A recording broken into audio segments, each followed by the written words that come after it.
If you want a frightening measure of how far the Republican Party has gone from being the party of law and order, the party of conservative values, and the party of fiscal and individual responsibility, just look at this sit-down interview with Speaker of the House, Mike Johnson, who states some absolutely chilling things about the future of democracy in this country.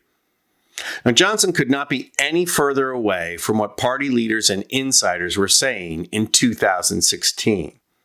Back then, the quixotic Trump was running for president, and more than a couple of experts and pundits were convinced that he wasn't really in it to win. In those days, people were speculating that the point of Trump's campaign was actually to cultivate a large enough following to start a new media company or a cable channel. If only, right?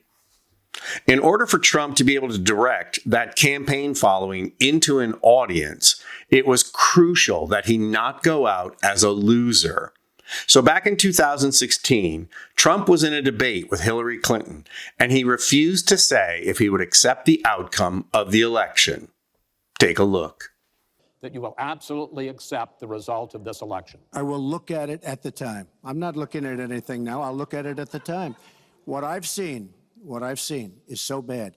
First of all, the media is so dishonest and so corrupt, and the pile-on is so amazing. Now, the whole reason the question came up is that he was already saying that the election was rigged and the results would be illegitimate. Only in 2016, Trump wasn't going to try and storm the Capitol. He was making excuses for all those minions to follow him to a new cable channel.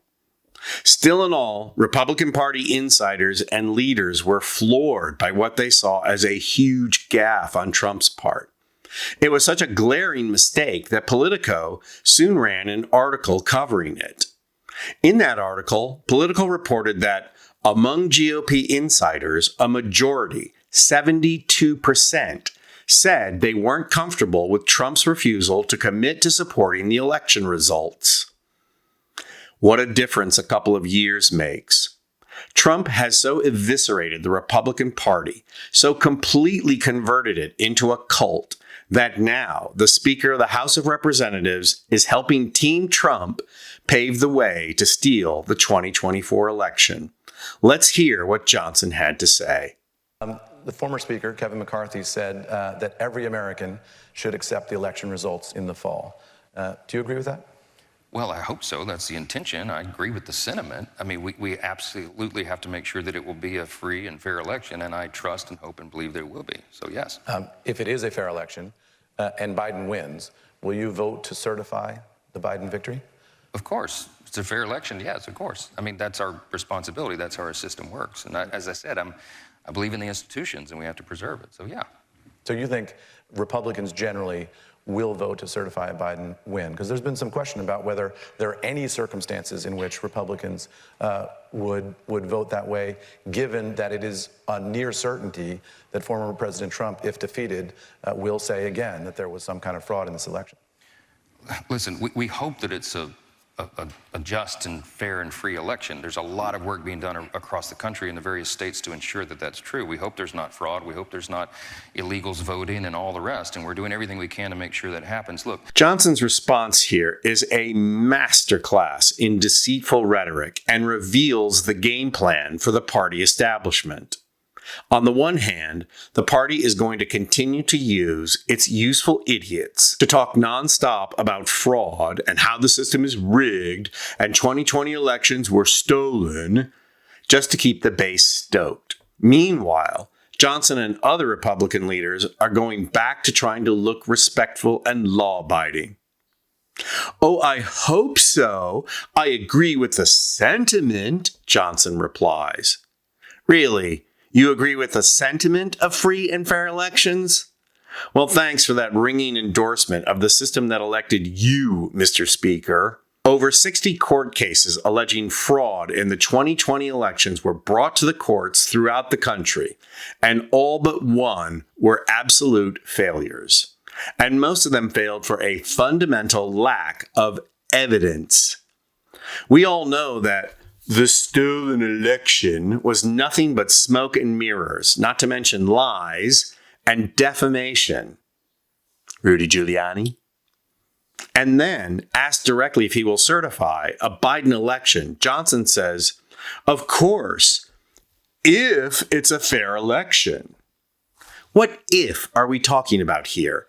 There has never been a proven case of large-scale election fraud, and Johnson is acting like there very well may be. Then, of course, he wraps himself up in institutionalism about how it's our responsibility and we're the party of law and order.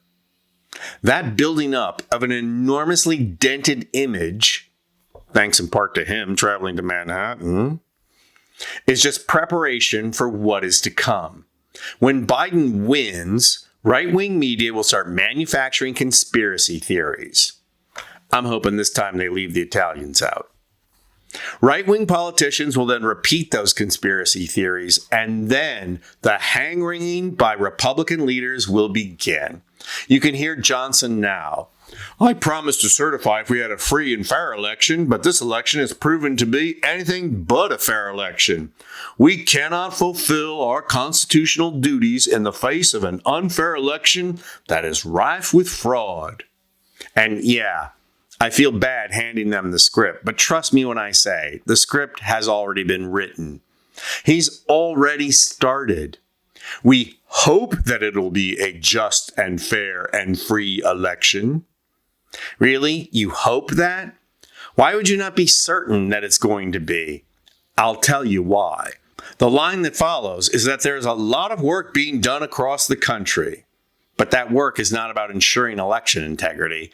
It's about how Republicans have maneuvered on almost every level to be in a position to void election results.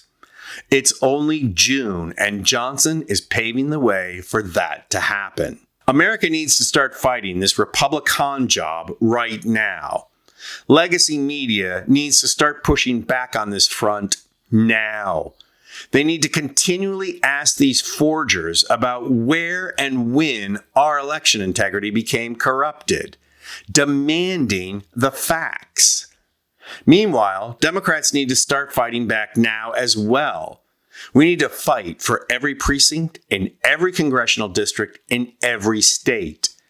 That means turning out the vote, poll watching, visibility campaigns, the works. Trump never had a chance in 2020. This country was just too motivated, too exhausted, and too sick of his chaos. We need to summon that same level of outrage about a convicted felon running for the presidency. We've all got to push back and push for votes. I'm Anthony Vincent Gallo for Occupy Democrats.